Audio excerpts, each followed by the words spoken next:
Hello everyone, स्वागत है आपका यूपीएससी हिंदी में। हम लोग देख रहे हैं 108 दिन की सीरीज़ जिसमें हम लोग कवर कर रहे हैं यूपी से जो भी टॉपिक्स पूछे जाते हैं एग्ज़ाम में। तो उत्तर प्रदेश स्पेशल सीरीज़ चल रही है आप लोगों की। अब तक हम लोग देख चुके हैं उत्तर प्रदेश के सभी डिस्ट्रिक्ट के बारे में मैंने आपको बताया था। इसके साथ ही एक जिला एक उत्पाद के बारे में हमने पढ़ा था, जल परियोजनाओं के बारे में पढ़ा था, जो भी बांध हैं उनके बारे में पढ़ा था। उसी के कॉन्टिन्यूएशन में आज मैं आपको रिवर बेसिन के बारे में बताऊंगी, नदी बेसिन के बारे में। ठीक है, तो अगर उत्तर प्रदेश की नदी बेसिन की बात की जाए तो 8 नदियों के में बांटा गया है इसको। एक प्रमुख नदियों में से है गंगा, यमुना, रामगंगा, गोमती, घाघरा, गंडक, राप्ती और सोन। ठीक है, पिछले लेक्चर में मैंने शायद सोन को ट्रिब्यूटरी बताया था, सहायक नदी बताया था यमुना की। इसको करेक्ट कर लीजिए, ये सहायक नदी है गंगा की। ठीक है, अभी गंगा बेसिन की बात की जाएगी। तो Ganga river basin management and studies centre IIT Kanpur में है।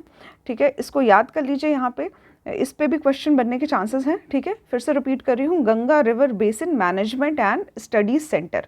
ठीक है, कुछ स्टेटमेंट्स जो होती हैं वो अगर कभी कभी इंग्लिश में लिखी रहती हैं तो इसका मतलब ये नहीं है कि नोट्स खिचड़ी बन जाते हैं। ठीक है, नोट्स जो है वो आपको पूरी कोशिश की जाती है कि हिंदी में प्रोवाइड किया जाए, बट अगर कोई स्टेटमेंट इंग्लिश में आती है तो इसका मतलब ये नहीं है कि आप लोग उसमें एक काइंड ऑफ रिवोल्ट करने लगें। ठीक है, तो यहाँ पे बस चीज़ों को समझिए और याद करने की कोशिश करिए। मेन मोटिव ये होना चाहिए कि हमें चीज़ें याद हो। ठीक है, लैंग्वेज कुछ भी हो सकती है, या तो आप हिंदी में पढ़िए या फिर इंग्लिश में पढ़िए। ठीक है, और अगर वन डे एग्जामिनेशन की बात की जाए तो अगर प्री एग्जामिनेशन की बात की जाए तो मुझे नहीं लगता कि लैंग्वेज एज अ बैरियर होता है। मेंस में होता है, क्योंकि उसमें बहुत सारी चीज़ें हमें रिटन में लिखनी रहती है और उस टाइम पे हिंदी और इंग्लिश में डिफ्रेंशिएट होना चाहिए। ठीक है, बट क्योंकि यहाँ पे आप लोगों को प्री ओरिएंटेड क्लास करवाई जा रही है, फिर भी कोशिश की जा रही है कि हिंदी में कंटेंट प्रोवाइड किया जाए। तो यहाँ पे कुछ स्टेटमेंट हो सकती है कि इंग्लिश में आए। नेक्स्ट है, अगर यूपी में गंगा की लंबाई देखी जाए तो वो 900 किलोमीटर है। ठीक है, कुछ बुक्स में आपको इसको 1000 किलोमीटर तक का भी दिखेगा, तो मान सकते हैं इसको 900 से 1000 किलोमीटर तक का जो अप्रॉक्सीमेट डिस्टेंस है वो गंगा का यूपी में है। ठीक है, वैसे यूजुअली जो गंगा की लेंथ है उसको 125 किलोमीटर माना जाता है, जिसमें से लगभग 1000 जो है वो यूपी में कवर हो जाता है। उत्तरकाशी के गौमुख हिमनद से निकलती है, गौमुख ग्लेशियर से निकलती है उत्तरकाशी से। जब उद्गम होता है इसका तब इसका नाम है भगीरथी।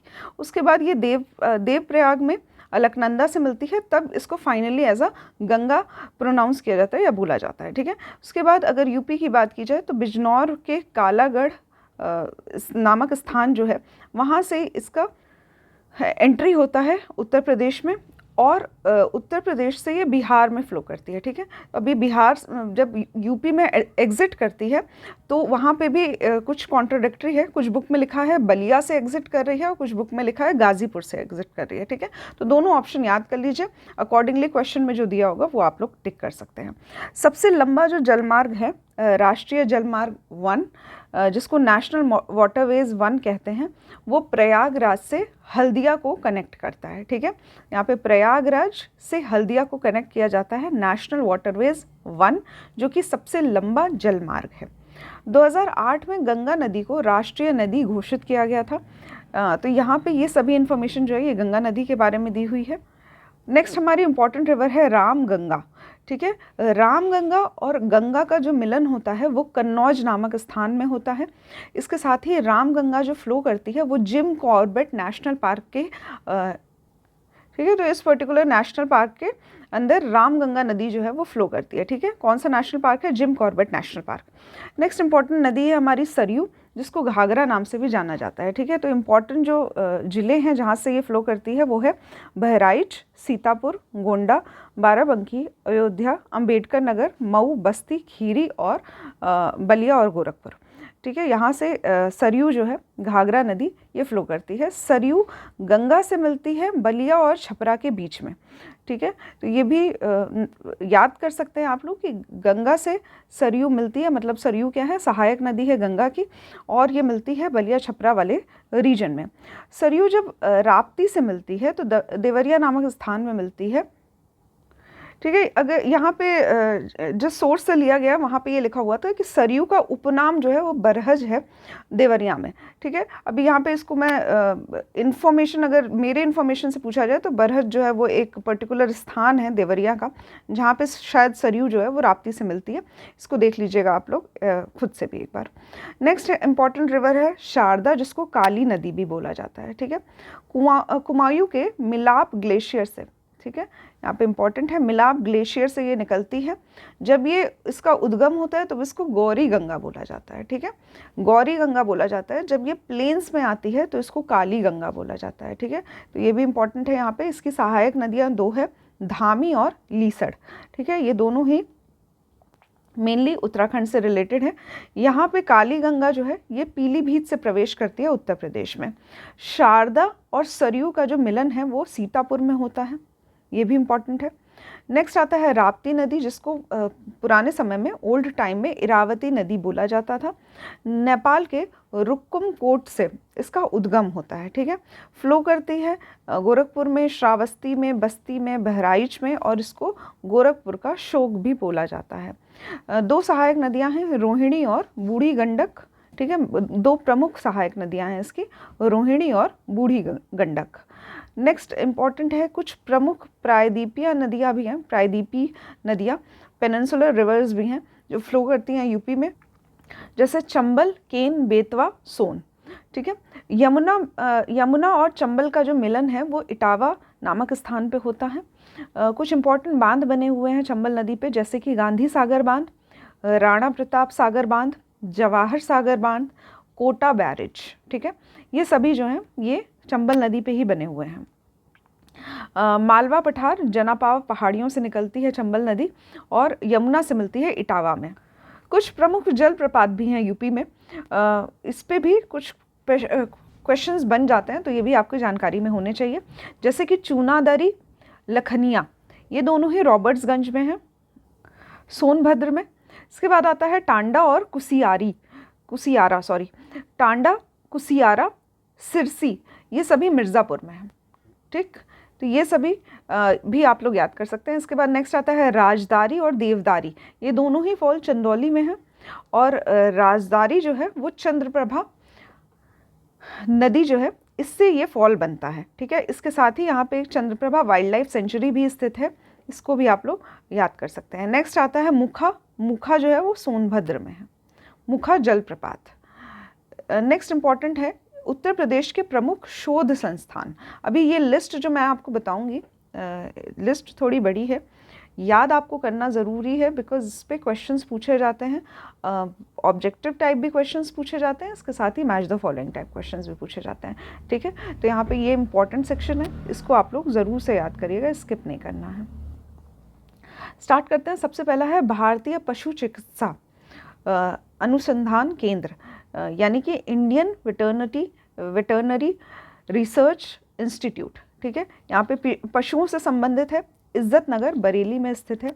इसके साथ ही पशु चिकित्सा के साथ ही केंद्रीय पक्षी अनुसंधान संस्थान यानी कि सेंट्रल एवियन रिसर्च इंस्टीट्यूट, ये भी स्थित है इज्जतनगर बरेली में। ठीक है, ये दोनों ही आप लोग याद कर सकते हैं, एक पशु चिकित्सा और पक्षी अनुसंधान दोनों ही स्थित है इज्जतनगर बरेली में। इसके बाद आता है केंद्रीय बकरी अनुसंधान संस्थान, सेंट्रल गोट रिसर्च इंस्टीट्यूट, ये मथुरा में स्थित है। इस पर भी प्रश्न जो है वो पूछे जाते हैं। ठीक है, तो गोट रिसर्च इंस्टीट्यूट कहाँ पे है? मथुरा में। इसके साथ ही हाथी पे भी जो रिसर्च इंस्टीट्यूट है वो मथुरा में ही स्थित है। नेक्स्ट इंपॉर्टेंट है भारतीय विश्व विज्ञान अनुसंधान, लखनऊ में स्थित है। राष्ट्रीय वनस्पति अनुसंधान संस्थान, national botanical research institute, Lucknow में स्थित है। केंद्रीय औषधि अनुसंधान संस्थान, इंग्लिश में कहा जाता है CDRI, central drug research institute, ये भी लखनऊ में ही स्थित है। ठीक है, लखनऊ में, LKU में। नेक्स्ट इंपॉर्टेंट है इंडियन टेक्नोलॉजी रिसर्च इंस्टीट्यूट, ये भी लखनऊ में है। Birbal Sahni institute of polio botany, ये भी लखनऊ में स्थित है। राष्ट्रीय गन्ना अनुसंधान संस्थान, national sugarcane research institute, LKU में स्थित है। इसके साथ ही न्यायिक प्रशिक्षण एवं अनुसंधान संस्थान, judicial training and research institute, ये LKO में स्थित है। नेक्स्ट है central institute of medicine and aromatic plants, CMAP कहा जाता है इसको शॉर्ट फॉर्म में, लखनऊ में स्थित है।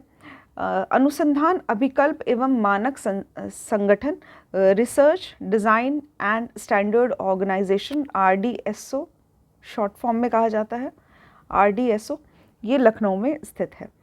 National bureau of fish genetic resources, इसका भी जो लोकेशन है वो लखनऊ है। नेक्स्ट इंपॉर्टेंट है राष्ट्रीय सांस्कृतिक संपदा संरक्षण अनुसंधानशाला, national research laboratory for conservation of cultural property, ये लोकेशन जो है वो LKO है, लखनऊ। केंद्रीय उपोष्ण बागवानी संस्थान, सेंट्रल इंस्टीट्यूट ऑफ सब tropical horticulture which is very important, इसकी लोकेशन लखनऊ है। ठीक है, यहाँ पे मैंने एक साथ आपको सारे जो लखनऊ से रिलेटेड थे वो मैंने आपको बता दिए। यहाँ पे मैंने स्टार्ट किया था यहाँ से भारतीय विश्व विज्ञान अनुसंधान, इसके बाद जितनी भी चीज़ें मैंने आपको बताई है, botanical research institute, drug research institute, technology research institute, institute of palaeobotany, गन्ना अनुसंधान, उसके बाद न्यायिक प्रशिक्षण और CMAP मैंने आपको बताया, RDSO बताया और national bureau of fish genetic बताया। ठीक है, इसके बाद कल्चर से संबंधित और सब ट्रॉपिकल हॉर्टिकल्चर, ये सभी लखनऊ में स्थित है। ये सभी लिस्ट जो है लखनऊ में, ये आप लोग याद कर सकते हैं। इसके बाद आता है राष्ट्रीय चीनी अनुसंधान संस्थान, नेशनल शुगर इंस्टीट्यूट, ये कानपुर में स्थित है। ठीक है, नेक्स्ट है भारतीय दलहन अनुसंधान संस्थान, ये भी कानपुर में स्थित है, इंडियन पल्स रिसर्च इंस्टीट्यूट। ठीक है, तो ये दोनों ही कानपुर में स्थित है। नेक्स्ट इंपॉर्टेंट है central pulp and paper research institute, इस पे भी क्वेश्चन पूछा जाता है, एक बार याद कर लीजिए इसको, क्योंकि एक ही है जिसका लोकेशन सहारनपुर में है, central pulp and paper research institute. So paper से संबंधित सभी कार्य जो हैं वो सहारनपुर में होते हैं। नेक्स्ट है भारतीय कालीन प्रौद्योगिकी संस्थान। ठीक है, तो कालीन के लिए जो फेमस है वो है भदोई रीजन, तो इसको भी आप लोग याद कर सकते हैं। नेक्स्ट इंपॉर्टेंट है गोविंद वल्लभ पंत सामाजिक विज्ञान संस्थान, ये प्रयागराज में स्थित है। ठीक है, गोविंद वल्लभ पंत सामाजिक विज्ञान संस्थान प्रयागराज। राष्ट्रीय उद्यमिता एवं लघु व्यवसाय विकास संस्थान, ये नोएडा में स्थित है। ठीक है, इसको शॉर्ट फॉर्म में NIESBUB कहा जाता है, नोएडा में स्थित है। नेक्स्ट है नेशनल इंस्टीट्यूट ऑफ बायोलॉजिकल्स, ये भी नोएडा में ही स्थित है। ठीक है, नेशनल इंस्टीट्यूट ऑफ बायोलॉजिकल्स। इसके साथ ही VV Giri national labour institute, ये भी नोएडा में स्थित है। ठीक है, तो नोएडा के बारे में हमने 3 चीज़ें पढ़ी, राष्ट्रीय उद्यमिता एवं लघु व्यवसाय विकास, साथ ही national institute of biologicals, VV Giri national labour institute, ये सभी नोएडा में स्थित है। नेक्स्ट इंपॉर्टेंट है हरीशचंद अनुसंधान संस्थान। नेक्स्ट है हरीशचंद अनुसंधान संस्थान जो कि प्रयागराज में स्थित है, ये भी काफ़ी इंपॉर्टेंट है। ठीक है, Indian institute of vegetable research, Indian institute of vegetable research, ये वाराणसी में है। ठीक है, इस पे भी क्वेश्चन पूछे जाते हैं। ठीक है, वेजिटेबल रिसर्च है। ठीक है, तो सब्जी अनुसंधान जो है ये वाराणसी में है। Indian institute of handloom technology, ठीक है, तो हथकरघा टेक्नोलॉजी जो है ये भी वाराणसी में है, तो सब्जी और हथकरघा दोनों ही वाराणसी में लोकेटेड है। ठीक है, Indian institute of vegetable research, Indian institute of handloom technology, Varanasi. Next है राष्ट्रीय कृषि वानिकी अनुसंधान केंद्र, ये झांसी में स्थित है, ये भी इम्पॉर्टेंट है। National agro forestry research centre, ठीक है, एग्रो फॉरेस्ट्री जहाँ पे आएगा यानी कि कृषि वानिकी आएगा तो झांसी में स्थित है। Indian grain storage management and research institute, यहाँ पे खाद्य के अनाज के स्टोरेज की बात की जा रही है और साथ ही उसके मैनेजमेंट की बात की जा रही है, ये हापुड़ में स्थित है। ठीक है, थोड़ा डिफरेंट नाम है, हापुड़ में स्थित है। ठीक है, हापुड़ यानी कि बुलंदशहर के आसपास का एरिया। ठीक है, ठीक है, तो यहाँ पे ये सभी जो लिस्ट है ये पूरी होती है। यहाँ पे मैंने आपको बताया कि जितने भी प्रमुख अनुसंधान संस्थान हैं, जितने भी संस्थाएं हैं वो कहाँ पे स्थित है, ठीक है। तो यहाँ पे सबसे इम्पॉर्टेंट है लखनऊ से रिलेटेड जो भी संस्था मैंने आपको बताई है। इसके साथ ही जो पशु चिकित्सा है वो इज्जत नगर बरेली में है। पक्षी अनुसंधान जो है ये भी इज्जत नगर बरेली में है। बकरी से रिलेटेड अनुसंधान जो है ये मथुरा में है। हाथी अनुसंधान भी मथुरा में स्थित है, ठीक है। हाथी का हॉस्पिटल है मथुरा में। इसके बाद आता है भारतीय विश्व विज्ञान, लखनऊ में है। विश्व विज्ञान कुछ खास इंपॉर्टेंट नहीं है, स्किप कर सकते हैं आप लोग। लेकिन बोटानिकल रिसर्च इंस्टीट्यूट यानी कि वनस्पति अनुसंधान जो है ये लखनऊ में स्थित है। औषधि अनुसंधान लखनऊ में है। इसके साथ ही इंडियन टेक्नोलॉजी रिसर्च लखनऊ में है। बीरबल साहनी इंस्टीट्यूट लखनऊ में है। राष्ट्रीय गन्ना अनुसंधान sugar cane research institute Lucknow में है। Judicial training and research institute ये भी लखनऊ में है। सी मैप लखनऊ में है, जिसमें मेडिसिन और एरोमेटिक प्लांट्स के बारे में बात है, ठीक है। नेक्स्ट आता है RDSO, research design and standard organisation. अभिकल्प एवं मानक संगठन ये भी लखनऊ में स्थित है। फिश जेनेटिक रिसोर्सेज लखनऊ में है। सांस्कृतिक संपदा लखनऊ में है। उपोष्ण बागबानी सब ट्रॉपिकल हॉर्टिकल्चर ये भी लखनऊ में स्थित है। चीनी अनुसंधान जो है वो कानपुर में है, ठीक है। ध्यान दीजिएगा, चीनी अनुसंधान अगर कहा जाए तो कानपुर में है, और गन्ना का अनुसंधान अगर कहा जाए तो वो लखनऊ में है, ठीक है। यहाँ पे कंफ्यूज नहीं होना है। चीनी अनुसंधान जो है ये कानपुर में स्थित है, नेशनल शुगर इंस्टीट्यूट, और इसके साथ ही दलहन अनुसंधान संस्थान भी कानपुर में स्थित है।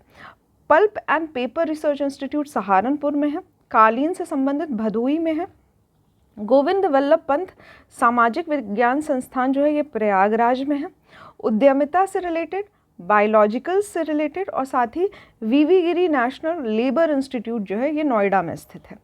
हरिश्चंद्र अनुसंधान संस्थान प्रयागराज में स्थित है, ठीक है। तो प्रयागराज के हमने दो पढ़े, एक हरिश्चंद्र अनुसंधान संस्थान और साथ ही गोविंद वल्लभ पंत सामाजिक विज्ञान संस्थान, ठीक है, ये प्रयागराज में है। फिर Indian institute of vegetable research और हथकरघा यानी कि हैंडलूम टेक्नोलॉजी ये दोनों ही वाराणसी में स्थित है।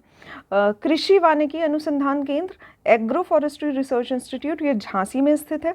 और साथ ही इंडियन ग्रेन स्टोरेज, ठीक है, अनाज के जो स्टोरेज मैनेजमेंट या फिर रिसर्च से संबंधित है ये हापुड़ में होता है, ठीक है। तो यहाँ पे ये लिस्ट मैंने आपको 2-3 बार रिवाइज करवा दी है। इसका पर्पस बस इतना ही है कि इस टाइम पे अगर आप वीडियो देख रहे हैं तो इसके साथ ही इसको रिवाइज और याद भी करते चलिए साथ साथ में, ठीक है। नेक्स्ट हमारा इम्पॉर्टेंट टॉपिक है उत्तर प्रदेश के प्रमुख वन्य जीव विहार, ठीक है। तो यहाँ पे कुछ वन्य जीव विहार के नाम लिखे हैं और ये कहाँ पे स्थित है ये अभी हम लोग देखेंगे, ठीक है। तो यहाँ पे वाइल्ड लाइफ सेंचुरी हम लोग पढ़ेंगे 1 बाय 1। सबसे पहले है राज्य का जो प्रथम वन्यजीव विहार है यह है चंद्रप्रभा। कहाँ पे सिचुएटेड है? चंदौली में। चंद्रप्रभा नदी भी है, साथ ही चंद्रप्रभा पे 2 प्रपात भी हैं, हमने अभी पढ़ा, राजदारी और देवदारी। ये कहाँ पे स्थित है? चंदौली में स्थित है। नेक्स्ट आता है किशनपुर वन्यजीव विहार, ये लखीमपुर खीरी में है, ठीक। नेक्स्ट इंपॉर्टेंट है करतनिया घाट, ठीक है। तो कतरनिया घाट जो है ये बहराइच में स्थित है, ठीक है। कतरनिया घाट बहराइच। रानीपुर वन्यजीव विहार ये स्थित है चित्रकूट में। महावीर स्वामी वन्य विहार ये ललितपुर में स्थित है, और साथ ही ये सबसे छोटा वन्यजीव विहार है उत्तर प्रदेश का, ठीक है। ललितपुर में स्थित है महावीर स्वामी वन्यजीव विहार। चंबल वन्यजीव विहार जो है ये 3 जगहों पे स्थित है, मतलब एग्जैक्ट एरिया जो है वो 3 डिस्ट्रिक्ट्स को टच करता है, आगरा, इटावा और औरैया, ठीक है। तो चंबल यहाँ पे स्थित है। इसके बाद आता है कैमूर वन्यजीव विहार, ये मिर्ज़ापुर और सोनभद्र रीजन में है। नेक्स्ट इंपॉर्टेंट है हस्तिनापुर। हस्तिनापुर वन्यजीव विहार जो है ये सबसे बड़ा वन्यजीव विहार है उत्तर प्रदेश का, जो कि कंसिस्ट करता है मेरठ, हापुड़, अमरोहा, बिजनौर और मुजफ्फरनगर के कुछ हिस्सों को, ठीक है। हस्तिनापुर जो है, हस्तिनापुर वन्यजीव विहार ये सबसे बड़ा वन्यजीव विहार है, सबसे बड़ा वाइल्ड लाइफ सेंचुरी है। नेक्स्ट इंपॉर्टेंट है सोहागी बरवा, ठीक। सोहागी बरवा जो है ये महाराजगंज में स्थित है। नेक्स्ट है सुहेलवा। सुहेलवा श्रावस्ती और बलरामपुर रीजन में वाइल्ड लाइफ सेंचुरी है, ठीक है। तो ये सभी वाइल्ड लाइफ सेंचुरी आपको याद होनी चाहिए। इस पे क्वेश्चन अक्सर पूछे जाते हैं, तो वाइल्ड लाइफ सेंचुरी से रिलेटेड जो भी टॉपिक आपको बताया गया है इसको आपको स्किप नहीं करना है। फिर से रिवाइज करवा दे रही हूँ मैं आपको। सबसे प्रथम जो है वो चंद्रप्रभा है, चंदौली में स्थित है। किशनपुर जो है वो लखीमपुर खीरी में है, किशनपुर लखीमपुर खीरी। कतरनिया घाट बहराइच में है। रानीपुर चित्रकूट में है, रानीपुर चित्रकूट में है। महावीर स्वामी जो है वो ललितपुर में स्थित है। चंबल आगरा इटावा औरैया में है। कैमूर मिर्ज़ापुर सोनभद्र में है। हस्तिनापुर जो कि सबसे बड़ा है, काफ़ी एरिया जो है वो में फैला हुआ है। मेरठ हापुड़ अमरोहा बिजनौर और मुजफ्फरपुर रीजन में ये पड़ता है Hastinapur wild life sanctuary. Sohagi Barwa काफ़ी इंपॉर्टेंट है, महाराजगंज में स्थित है। सुहेलवा जो है वो श्रावस्ती और बलरामपुर में स्थित है। ठीक है, इसके बाद आता है कुछ प्रमुख पक्षी विहार। ठीक है, मैंने जब आपको आर्द्र भूमि पढ़ाई थी, यानी कि यूपी की वेटलैंड्स जो है वहाँ पे वेटलैंड्स और पक्षी विहार जो है उसमें काफ़ी सिमिलैरिटीज़ आपको देखने को मिलेगी। ठीक है, तो अगर आपने वो पर्टिकुलर टॉपिक पढ़ा है जिसमें मैंने आपको वेटलैंड्स बताए थे, उसी के कुछ नाम जो हैं वो अभी मैं पक्षी विहार में भी लेने वाली हूँ। देखते हैं वन बाय वन। तो यहाँ पे पक्षी विहार के नाम लिखे हुए हैं, इसके साथ ही इसका जिला लिखा हुआ है। सबसे पहले आता है चंद्रशेखर। ठीक है, यहाँ पे चंद्रशेखर आज़ाद पक्षी विहार, जिसको नवाबगंज नाम से भी जाना जाता है, ये उन्नाव में स्थित है। ठीक है, तो चंद्रशेखर आज़ाद पक्षी विहार जिसको नवाबगंज नाम से जाना जाता है, ये उन्नाव में स्थित है। इसके बाद आता है सांडी पक्षी विहार, हरदोई में स्थित है।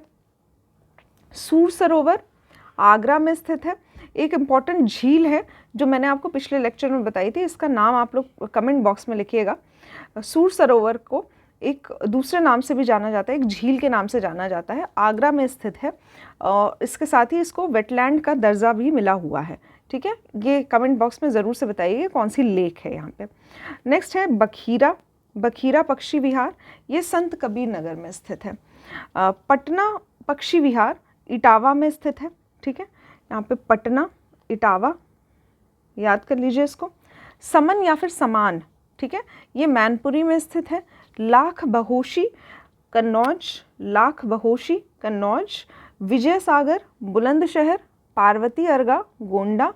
ओखला जो है वो नोएडा में है। सुरहा ताल बलिया में है। ठीक है, तो ये सभी जो है ये पक्षी विहार हैं और इनसे संबंधित जिला जो है ये मैंने आपको बताया। नेक्स्ट जो हमारी लिस्ट है ये है इम्पॉर्टेंट हवाई अड्डे। ठीक है, तो एयरपोर्ट और किस पर्टिकुलर जिला में स्थित हैं और किस जिले के एयरपोर्ट को किस नाम से जाना जाता है, ये लिस्ट यहाँ पे हम लोग देखेंगे वन बाय वन। तो सबसे पहले है खेरिया, खेरिया हवाई अड्डा जो है ये आगरा में स्थित है। ठीक है, खेरिया हवाई अड्डा। नेक्स्ट है चकेरी हवाई अड्डा।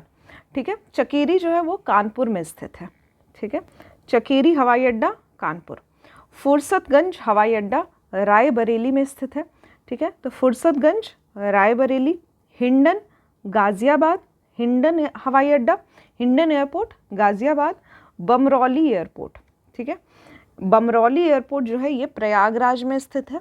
और बाबतपुर, जिसको लाल बहादुर शास्त्री एयरपोर्ट नाम से भी जाना जाता है, बाबतपुर वाराणसी में स्थित है। ठीक है, दोनों ही नाम इंपॉर्टेंट है, बमरौली प्रयागराज, बाबतपुर वाराणसी। चौधरी चरण सिंह हवाई अड्डा जो है इंटरनेशनल एयरपोर्ट, ये लखनऊ में स्थित है, जिसको अमौसी नाम से भी जाना जाता है। ठीक है, जो रीजन है जहाँ पे ये एयरपोर्ट स्थित है वो अमौसी रीजन है। ठीक है, उसी नाम से इसको जाना जाता है, अमौसी हवाई अड्डा लखनऊ में स्थित है। इसके बाद है डॉक्टर अंबेडकर हवाई अड्डा, ये मेरठ में स्थित है। सरसावा सहारनपुर में स्थित है, सरसावा। ताज इंटरनेशनल एयरपोर्ट नोएडा में स्थित है। जेवर इंटरनेशनल एयरपोर्ट जो है ये गौतम बुद्ध नगर में स्थित है। इसके बाद आता है महर्षि वाल्मीकि जो कि अयोध्या में स्थित है।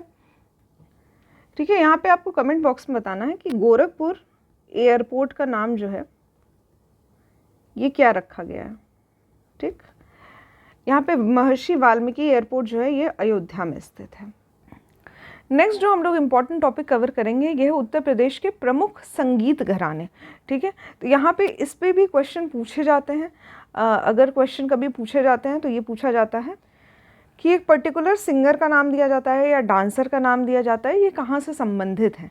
कभी कभार प्रश्न जो है वो घराने पे भी पूछ लिया जाता है कि कौन सा जो ये प्रमुख नाम दिए जाएंगे, संस्थापक दिए जाएंगे और घराने का नाम दिया जाएगा। तो इस पे भी क्वेश्चंस जो हैं वो पूछे जाते हैं। ज़्यादा क्वेश्चंस नहीं आते हैं इस पे, बट फिर भी आपको जानकारी के लिए पता होना चाहिए, बिकॉज इन केस अगर क्वेश्चन आ जाते हैं तो अगर आप एक बार पढ़े होंगे तो उसको सॉल्व कर सकते हैं। सो सबसे पहला जो है हमारा घराना है, यह है किराना घराना। ठीक है, किराना। इसके संस्थापक जो हैं ये हैं उस्ताद बंदे अली खान। भारतीय शास्त्रीय संगीत और साथ ही गायन की हिंदुस्तानी जो ख्याल गायकी होती है, इसकी परंपरा का वहन करता है। यहाँ पे ये उत्तर प्रदेश के मुजफ्फरनगर ज़िले में एक तहसील है, कस्बा है, जिसका नाम कैराना है। ठीक है, उसी के नाम पे ये कैराना से किराना घराना इसका नाम रखा गया। करेंटली जो ये कैराना है तहसील, ये शामली का हिस्सा है। इस घराने के कुछ प्रमुख संगीतकार हैं, इनका नाम हम लोग देखेंगे। उस्ताद अब्दुल करीम खान, इसके साथ ही अब्दुल वहीद खान, इस घराने के प्रसिद्ध हैं।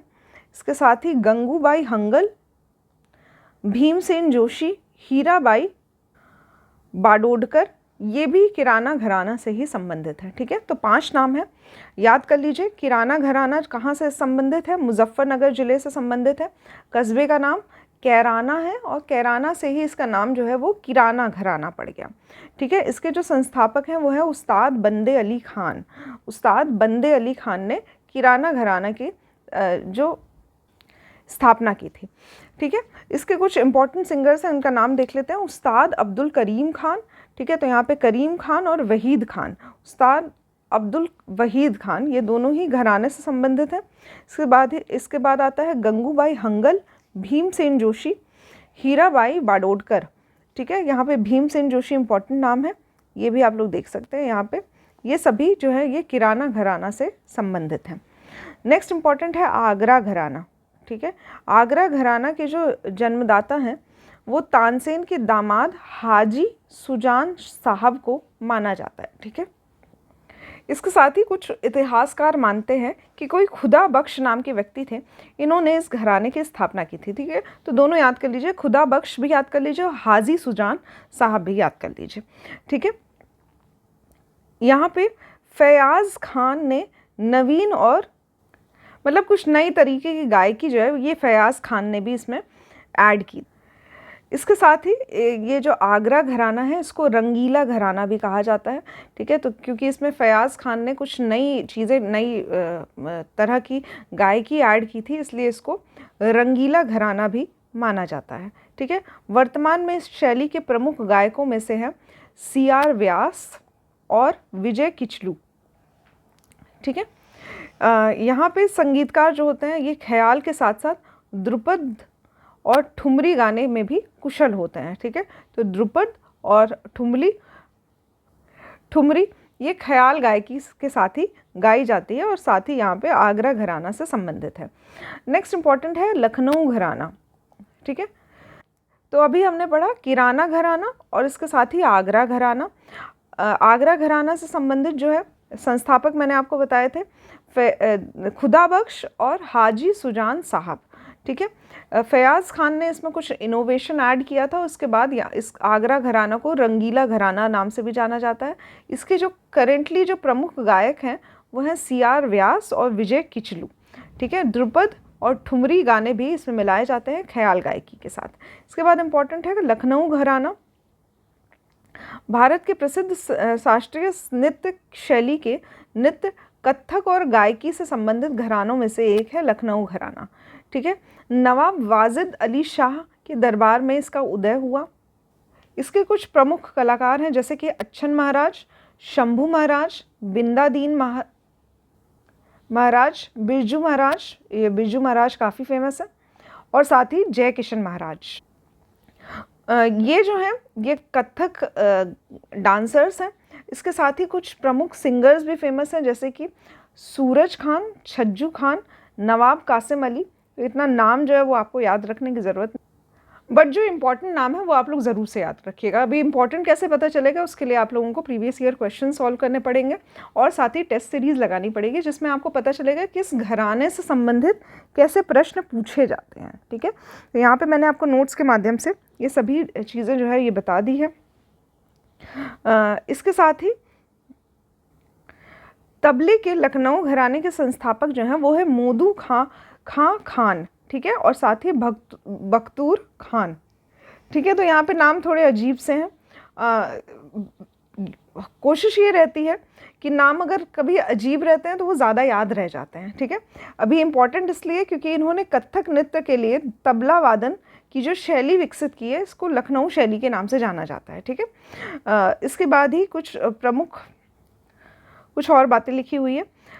इम्पॉर्टेंट ये है कि एक टप्पा शैली की बात आती है और इस पर प्रश्न पूछा जाता है। तो यहाँ पे जो टप्पा शैली है, ये लखनऊ घराने की मियाँ गुलाम नबी शौरी ने टप्पा शैली का प्रवर्तन किया था। प्रख्यात गज़ल गायिका बेगम अख्तर लखनऊ घराने से ही संबंधित है। ठीक है, तो यहाँ पे टप्पा शैली आप लोग याद कर सकते हैं, मियाँ गुलाम नबी शौरी से रिलेटेड है। नेक्स्ट इम्पॉर्टेंट है बनारस घराना। इसमें ख्याल गायकी की जाती थी और साथ ही तबला वादक भी किया जाता था। इस घराने से संबंधित ठाकुर जयदेव सिंह को संगीत शास्त्र का पितामह माना जाता है। ठीक है, तो फादर ऑफ संगीत शास्त्र जो है ये ठाकुर जयदेव सिंह को माना जाता है और ये बनारस घराने से ही संबंधित है। प्रमुख शहनाई वादक जो हैं बिस्मिल्लाह खान और मुमताज़ खान, ये सभी बनारस घराने से संबंधित है। प्रमुख सितार वादक पंडित रविशंकर राजभाव सिंह, ये भी बनारस घराने से संबंधित है। इसके साथ ही कुछ प्रमुख तबला वादक भी हैं, ये भी आप लोग नाम देख सकते हैं, राम सहाय, जानकी सहाय, पंडित समता प्रसाद मिश्र, मौलवी राम मिश्र, अनोखे लाल मिश्र, किशन महाराज, साथ ही कंठे महाराज। ठीक है, ये सभी बनारस घराने से संबंधित हैं। नेक्स्ट इम्पॉर्टेंट है अतरौली घराना। इसके कुछ प्रमुख गायक हैं जैसे कि उस्ताद गुलाम मुस्तफ़ा खान, मोहम्मद अली खान। ठीक है, ये भी आप लोग याद कर सकते हैं। कुछ और भी घराने हैं, कुछ खास इंपॉर्टेंट नहीं है, गौरीपुर घराना है। ठीक है, यहाँ पे ये सब भी आप लोग देख सकते हैं, कुछ खास इंपॉर्टेंट नहीं है। अभी ये जो घराने हैं इससे संबंधित जितने भी मैंने नाम लिए हैं, ये एक बार आप लोग बस सुन लीजिए। सुनने के बाद क्या होता है कि इसमें कुछ इम्पॉर्टेंट नाम ऐसे हैं जिस पे क्वेश्चन पूछे जाते हैं, या फिर कुछ इम्पॉर्टेंट चीज़ें जैसे टप्पा शैली मैंने आपको बताई, या फिर बिरजू महाराज किस घराने से संबंधित हैं, और भी कुछ नाम जैसे कि बिस्मिल्लाह खान जो हैं शहनाई वादक हैं, ये किस घराने से संबंधित है। पंडित रविशंकर जो कि सितार वादक हैं, किस घराने से संबंधित हैं। ये सब प्रश्न जो होते हैं वो काफ़ी इंपॉर्टेंट होते हैं। ठीक है, बाकी ये जो कुछ अनइम्पॉर्टेंट जो सिंगर हैं, इनका नाम आप लोग स्किप कर सकते हैं। ठीक है, तो फिर से मैं आपको बताती हूँ, यहाँ पे लेक्चर जो है वो छोटा है लेकिन काफ़ी ज़्यादा मैंने डेटा आप लोगों को दिया है, टेबल के फॉर्म में काफ़ी डेटा यहाँ पे दिया गया है, इसलिए लेक्चर को मैं आप अभी कंक्लूड कर रही हूँ। ठीक है, काम आपको ये करना है कि जो भी मैंने आपको इन्फॉर्मेशन बताई है, लेक्चर के साथ थोड़ा बहुत पॉइंट आप लोग नोट डाउन कर लीजिए। ठीक है, यहाँ पे लेक्चर के साथ ही आप लोग कोशिश ये किया करिए कि याद भी करते रहा करिए और साथ ही लिखते भी रहा करिए। उससे क्या होता है कि आपको चीज़ें जो है वो ज़्यादा टाइम तक याद रहती हैं। और हमेशा मैं हर बार कहती हूँ आपसे कि कोई क्वेश्चन आंसर के लिए सीरीज़ या फिर प्रीवियस ईयर क्वेश्चंस आप लोग ज़रूर से सॉल्व करिए, साथ साथ में करते रहिए, आपकी प्रिपरेशन जो है वो और स्ट्रॉन्ग होती जाएगी। ठीक है, तो यहाँ पे मैं लेक्चर को एंड करूँगी। कुछ क्वेश्चंस पूछना चाहती हूँ आपसे। ठीक है, कमेंट बॉक्स में ज़रूर से आंसर लिखिएगा। सबसे पहला प्रश्न है, नवाबगंज पक्षी विहार जो है वो कहाँ पे स्थित है। दूसरा आपको बताना है केंद्रीय गन्ना अनुसंधान संस्थान। ठीक है, तो यहाँ पे गन्ना से संबंधित अनुसंधान संस्थान जो है ये कहाँ पे स्थित है। तीसरा, भारतीय सब्जी अनुसंधान संस्थान जो है ये कहाँ पे स्थित है। किशनपुर वन्य जीव अभयारण्य, ठीक है, किशनपुर वाइल्ड लाइफ सेंचुरी जो है ये कहाँ पे स्थित है। नेक्स्ट है भारतीय दलहन अनुसंधान संस्थान, ये कहाँ पे स्थित है। ठीक है, ये सभी प्रश्न जो है 5 क्वेश्चंस मैंने आपसे पूछे हैं, इन सभी प्रश्न का आंसर आप लोग कमेंट बॉक्स में ज़रूर से करिएगा। आज के लेक्चर में बस इतना ही। कल के लेक्चर में हम लोग स्टार्ट करेंगे घराने के बाद जो प्रमुख नृत्य होते हैं। यहाँ पे उत्तर प्रदेश से संबंधित कुछ प्रमुख नृत्य हैं, इनके बारे में हम लोग जानेंगे और भी इन्फॉर्मेशन टेबल के फॉर्म में आपको दी जाएगी। ठीक है, आज के लेक्चर में बस इतना ही। Thank you for watching the lecture.